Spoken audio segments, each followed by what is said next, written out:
The cultural shock coming from a Caribbean country where you knew your neighbors very well, everybody knew their neighbors, was huge. I was young and I had to help raise my little brother. We didn't have a penny, even though in Puerto Rico, I like to say that my parents pretended to be middle class, and that was very helpful. I had a mostly happy childhood because of that. My parents are optimists. I'm an optimist.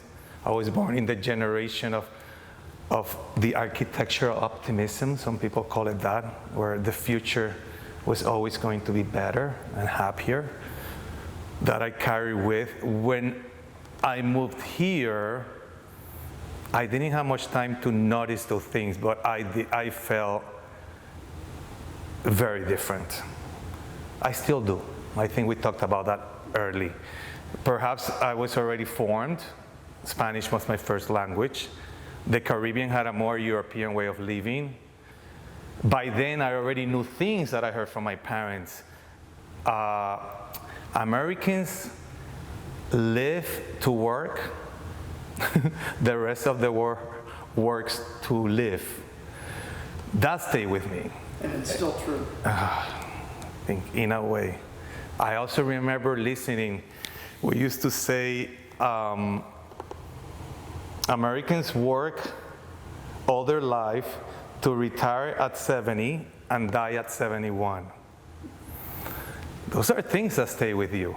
However, this is the land of opportunities, and I have traveled intensely from Vietnam to Kenya, and I know that you come to this country and you can become an artist. Tomorrow I decide I'm bored, let me open a pizza place. Let me become a writer. Let me study and become a doctor. There's nothing like it. To the degree that sometimes it's exhausting, because sometimes I want to be just a gardener, and sometimes I want to just be a boat captain. It's the land of opportunities. And those choices are so vast that sometimes it takes you away from your own focus and concentration. So I'm very grateful for that. For those opportunities. But they're very, very different cultures. I remember one time a very prominent journalist came here during the Elian Gonzalez saga. And he did I believe it was in FIU, he did a town hall. And he called Miami a circus because people were crying about Elian Gonzalez, because they wanted to take him to Disney, because it was emotional, and we were a circus. I include myself there, even though I was just watching from afar. And I found that so ignorant. Each country has their own idiosyncrasies and differences. We are emotional beings, thank God. We love to express our hands with our hands. We cry in a TV commercial. Not that we're the only ones that can do that, but a lot of Americans do that too as well. And I continue to see that. I continue to hear that. And I think it's so really odd in a culture that pretends to be so open-minded, and yet doesn't understand that we have cultural differences and it's okay to have them. I have people that I want to hang out with because they like music similar to mine.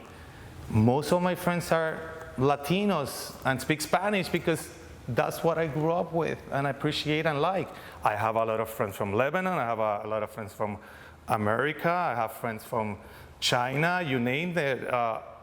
But generally, people associate people by their culture and what they have in common. And the more we divide like that, that's what it is, divisions. Every time I hear another word for another category, the last time I heard categories divide, isn't that what they do? And me as an artist, I am more of like a unifier, and I also like diversity. It is okay to think completely opposite from me. Give it to me.